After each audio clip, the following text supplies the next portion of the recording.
O HPV, conforme o nome diz, que é o papiloma hominis vírus, que é um vírus e que hoje a gente sabe que 80% desse vírus é transmitido por relação sexual. Então, o HPV hoje é considerado uma DST. E a grande preocupação dessa DST é que algumas cepas desse vírus, a gente sabe que hoje existem mais de 200 tipos de cepas do vírus do HPV. Eles podem ser considerados de baixo risco e de alto risco, principalmente para o câncer do colo uterino. A gente sabe que, às vezes, uma simples verruguinha que tem na palma da mão ou na pontinha do dedo já é um HPV. Normalmente é um HPV de baixo risco, sem nenhuma consequência. Mas o HPV tem um tropismo para células pavimentosas, ou seja, para a pele e para a mucosa. Então, eu posso encontrar ele na mucosa vaginal, na mucosa anal, né, e na mucosa oral. E no homem, na mucosa peniana. E algumas vezes em algumas regiões da pele. E para isso a gente precisa fazer um diagnóstico preciso, para ter certeza ou não que essa lesão encontrada é o HPV. Porque ele tem duas formas, ele pode ser clínico e subclínico, ou seja, ele aparece às vezes nessas características de verruga, e o próprio nome diz, é um conceito popular, que o HPV tem o mesmo nome que crista de galo, por ser parecido com uma crista de galo, ou necessariamente ele pode ser plano, e muitas vezes ele é assintomático e a gente não consegue enxergar.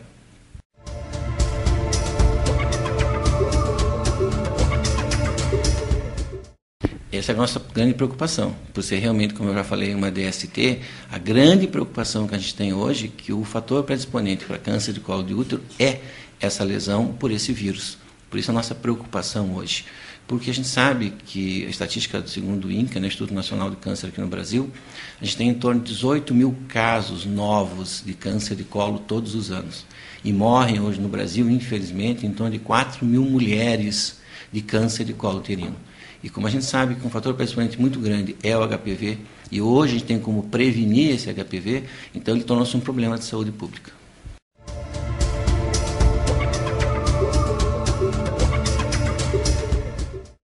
Na realidade, eu quero enfatizar que o HPV não é só por transmissão sexual. 80% deles é por transmissão sexual. E algumas vezes se dá por fômites contaminados. Toalha contaminada, roupas íntimas contaminadas. Ou seja, o contato direto com a lesão já nos permite essa contaminação. Então, muitas vezes, o contato direto de pele para pele já faz esse tipo de contaminação. Então, ele não é realmente só sexual, mas hoje é considerado uma DST. Muitas vezes, a gente vai ter que detectar esse HPV porque ele é subclínico, como eu falei.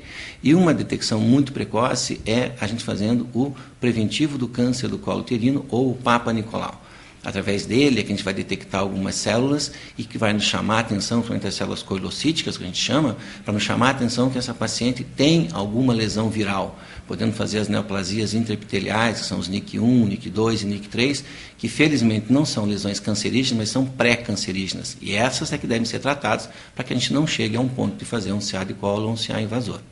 Quando a lesão é exofítica, a lesão é externa, a gente tem que fazer a exerese dessa lesão. E pode ser por eletrocauterização, por fulguração, e hoje mais a gente faz por cirurgia de alta frequência, que a gente vai a retirada dessa lesão.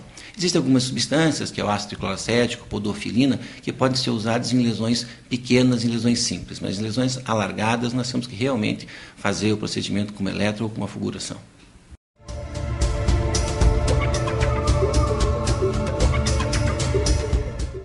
A preocupação que nós temos hoje é que, com o avanço desse vírus, alguns tiveram a preocupação, se ele é um grande percussor e ele é um dos responsáveis, fator predisponente para o câncer de colo uterino, o porquê não tentar combatê-lo para que a gente possa prevenir o câncer do colo. E está aí, há 2 anos lançado no mercado, e algumas pessoas não sabem, a vacina contra o HPV, e que é dita que é a vacina contra o câncer do colo uterino. Essa palavrinha tão temida que é câncer, muitas vezes que a gente não tem como diagnosticar ou especificamente como tratar ele, ou dizer que câncer tem tratamento, nós sabemos que hoje a prevenção é a alma do nosso sucesso. Cada vez que quem procura acha, mas quem acha cura. Quanto mais precoce a gente conseguir determinar o aparecimento dessas lesões, mais precoce ou melhor é o nosso tratamento. Se nós temos hoje em mãos uma possibilidade de fazer a prevenção do HPV, que é essa vacina que está hoje à disposição, infelizmente não está ainda, né, nos lugares públicos, mas nas casas de vacina em todo o Brasil, e que existem 2 tipos de vacinas hoje, que a gente chama que é a vacina quadrivalente e a vacina bivalente. Por quê? Porque existem várias cepas do HPV. As principais cepas que a gente chama é o 6 e o 11, que são especificamente aquelas que são de baixo risco. E a 16 e a 18, que são aquelas de alto risco, são aquelas que realmente vão nos preocupar na feitura do câncer do colo uterino. Então, existe essa vacina quadrivalente, que chama-se nos Estados Unidos chamada Gardasil, né? Garda quer dizer guardião, zil, lesão intraepitelial, então o guardião dessas lesões, e que é feita 0, 2 meses e 6 meses, e que é recomendado pela Anvisa a partir dos 9 anos até os 27, 28 anos. Eu, particularmente, recomendo, além disso, para minhas pacientes acima dessa idade. A Anvisa permite a comercialização atualmente nessa idade.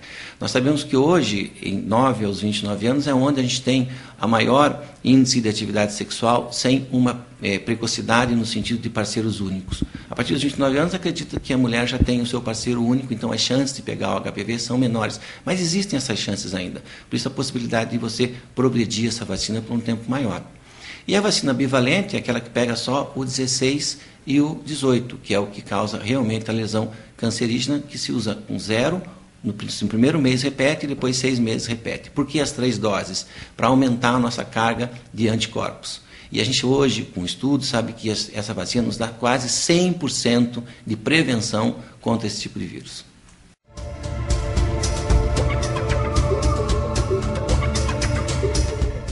Apesar de não ser a nossa especialidade, a urologia, mas nós temos a preocupação também da prevenção do HPV no sexo masculino. Exatamente por ser o HPV uma DST, a preocupação também da exposição do pênis, a exposição da bolsa escrotal ou do ânus a essas lesões, nos dá esse aumento de transmissibilidade. Nós sabemos que 25% dessas lesões, elas curam espontaneamente. 60% elas permanecem do mesmo jeito e apenas 14% evoluem. Graças a Deus isso é assim, senão todos nós. Lembrando que 70% das mulheres em atividade sexual vão entrar em contato com o vírus do HPV. Por isso eu repito que isso é uma preocupação de saúde pública, não só para a mulher, quanto ao homem. Por isso a prevenção, sempre que a gente observar qualquer lesão, qualquer verruga que nos chame a atenção, na mucosa vaginal, na mucosa anal ou mucosa oral, ou muitas vezes na pele, na ponta do dedo, aquelas verruguinhas que muitas vezes nos passa desapercebido, é bom a gente chamar a atenção. Tanto a mulher quanto o homem devem ter essa preocupação de procurar o seu urologista, o seu ginecologista para fazer o diagnóstico de se essa lesão é ou não um HPV.